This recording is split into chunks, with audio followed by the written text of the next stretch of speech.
Soomaaliya kama sii mid ahaan doonto qaaradda Afrika, laakiin lama garanayo xilliga iyo waqtiga ay taasi dhici doonto. Afrika waxay noqon doontaa laba qaaradood, midi waa Soomaaliya Belet iyo Nubiya Belet.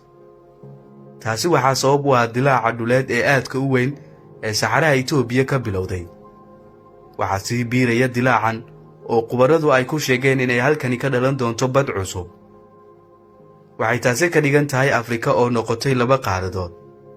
haddaba waxaan sheekadan ku eegi doonaa godkan ka dilaacay bariga Afrika iyo samaysanka badda cusub. Soomaaliyana miyay faa'iido ugu jirtaa? haddii aad nagu cusub tahay ku soo biir bogganan Xuseen Xaaji Xasan, muuqaalkana laag saar oo sii sheer garee. isbeddel dhuleed oo weyn ayaa dhici doona sida la aaminsan yahay, laakiin goorta uu dhici doono lama hubo. waxay dunidu mar ogaatay god weyn ama dilaaca dhulka ee aadka u weyn, kaasoo ka bilowday saxaraha dalka Itoobiya. sanadkii 2005 ayaa markii ugu horreysay lagu baraarugay samaysanka bad cusub oo ka dhalatay geeska Afrika, weliba saxaraha deegaanka Canfarta ee dalka Itoobiya. koox saynisyahanno ah ayaa soo bandhigay dilaac aad u weyn, kaasi oo dhererkiisu lagu qiyaasay 50 kiiloomitir.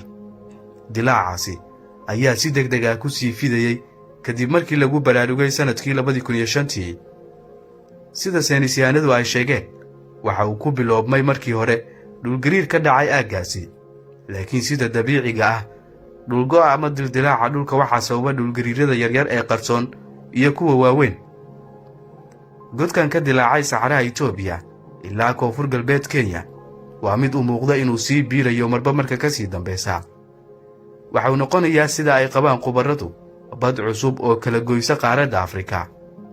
bariga Afrika ayaa qaarad cusub noqon doona oo ka goy doona Afrika inteeda kale. dalalka uu marayo dilaacan waxaa ka mid ah waddamada Itoobiya, Kenya, Tanzania iyo Mozambique. Soomaaliya iyo qaybo ka mid ah dalalka aan soo sheegay ayaa qaaraddaasi cusub ay ku midoobi doonaan, laakiin waqti ay noqon doonto lama hubo. waxaa cajiib ah in dhulkii Soomaalidu lahayd ee Itoobiya waa Soomaali galbeed ama Ogaadeen, iyo dhulkii ay Soomaalidu lahayd ee Kenya waa NFD, inay raaci doonaan Soomaaliyada ka go'aysa Afrika qaybteeda kale. dilaacan ayaa waxa uu noqon doonaa bad cusub. waa meesha kala qaybin doonta Afrika, sida saynisyahanadu ay caddeeyeen. waxaana taasi sabab u ah oo horeyba loo sii ogaaday in xaaladda godkan hoostiisa ka jirta ay la mid tahay midda badaha hoostooda ka jirta. taasina waa midda ugu weyn ee sii muujinaysa inay halkani noqon doonto bad. taariikhda dhulku waxaa la sheegaa inuu horey u ahaan jiray hal qaarad oo aan lahayn xuduudo iyo bado u dhexeeya. mar dambe ayuu kala jabay oo uu u qaybsamay qaarado, kuwaasoo ay kala qaybiyaan biyaha badaha caalamka. intaasi kadib waxaa su'aal ah in halkani ay bad ka samaysanto faa'iido ma noogu jirtaa.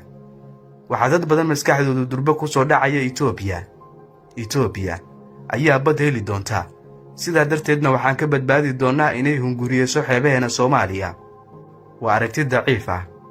waxaase ka muhiimsan in Soomaaliya ay u tahay fursad dahabi ah oo ay dib ugu hanan karto dhulkii ay lahayd ee gumaystuhu ka bixiyey haddii ay taasi dhacdo. bal adigu aragtidaada hoos nagula wadaag, muuqaalkana laag saar oo sii sheergare si dad badan ay u ogaadaan. haddii aad nagu cusub tahayna ku soo biir bogganan Xuseen Xaaji Xasan. mahadsanid.